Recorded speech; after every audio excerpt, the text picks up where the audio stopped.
Well, it's just me on role-playing night. Hello, Dungeon Master's Guide. Are you ready to get nerdy with me? Oh, I'm ready to get nerdy with you. Check it out. I brought my 8-sided die. Why's the camera on? Sign off, why's the camera on? No, I didn't get the memo that we're moving up shooting production one day. Tuesday is my role-playing night.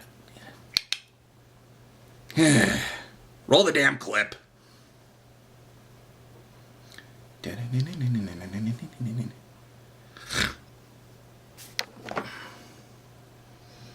Hydration time.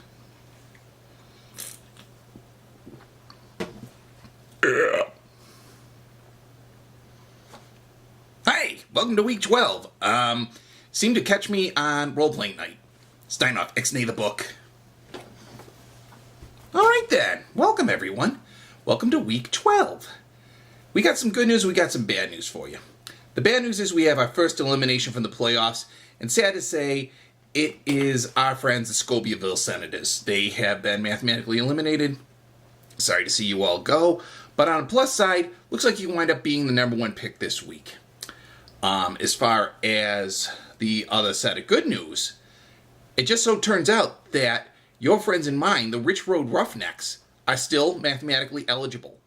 I'm going to get to that in a minute, but first, let's get started with this week's picks.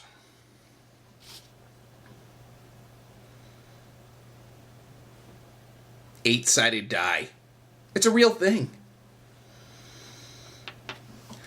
Starting off this week, we have the aforementioned Senators going up against the Taylor Hollow Terror.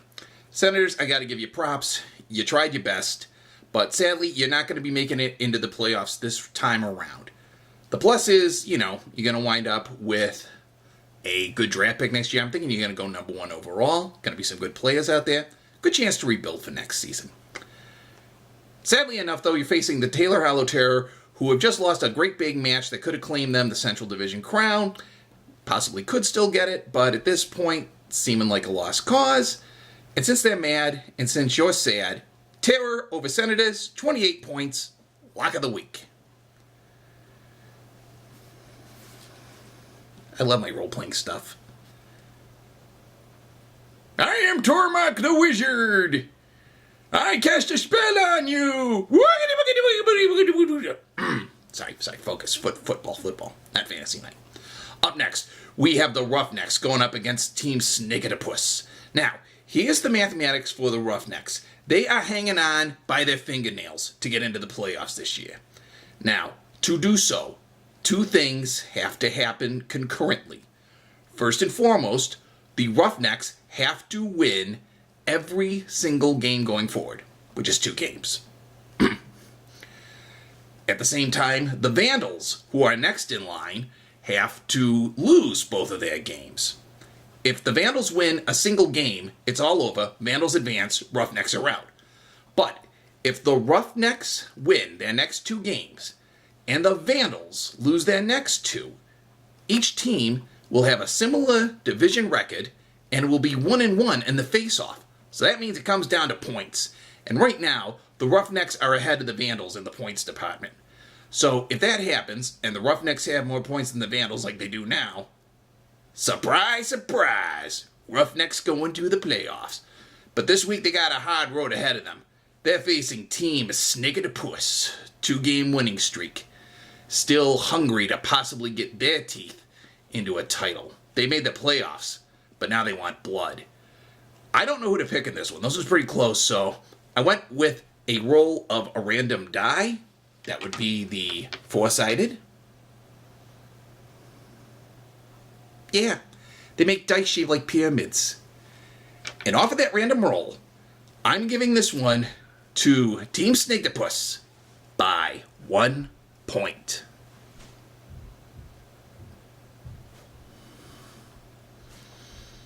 Up next, we have a true clash of the Titans.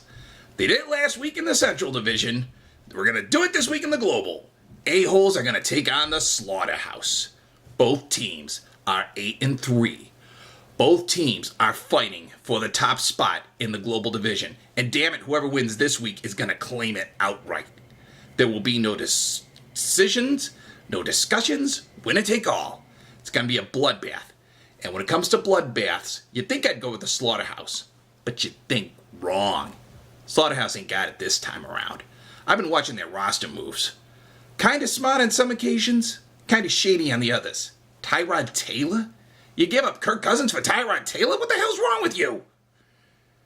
With that kind of bad decision making, and the a-hole's dominance that has been emerging all season, along with, dare I say, smart deciding of talent, I'm going to give this one a-holes over Slaughterhouse 8 points.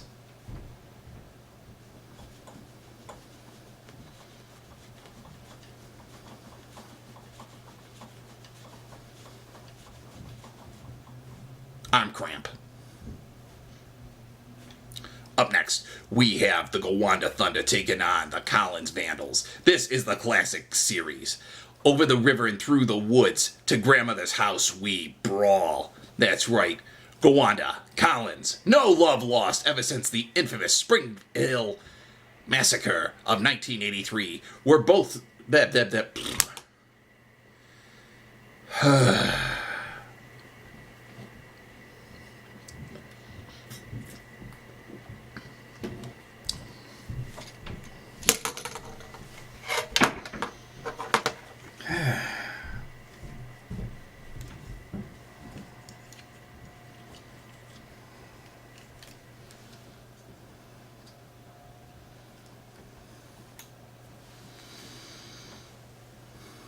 Hope you like editing, Jake. Up next, we have the Thunder going up against the Vandals.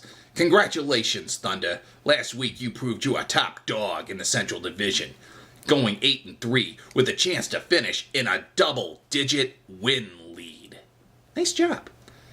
But this week you're going up against the Vandals. Vandals are crafty and clever, but they've also gone on a 2-game losing streak, and now they have to sweat every victory because of the Roughnecks' potential chance to knock them out of the playoffs. With that said, with the 2 losses and the Roughnecks over their heads, and the fact that you just got yourself the number 1 seed in the Central, I'm going to give this one to the Thunder, 13 points.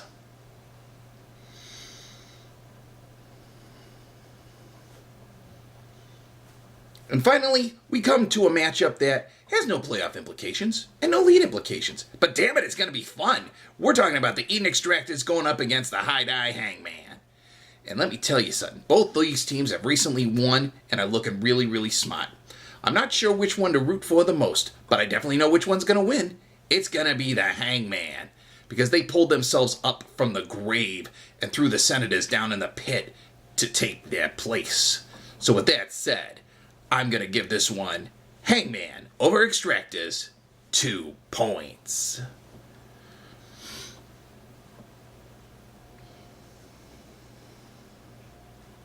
Well, that's all we got for this week. Kind of short, kind of brief, but I got to get out the door. I got me a lot of Thanksgiving feasting to get a hold to, and a certain grandmother who I'm going to be going over the river and through the woods to check out, if you know what I mean. See ya next week. Whee!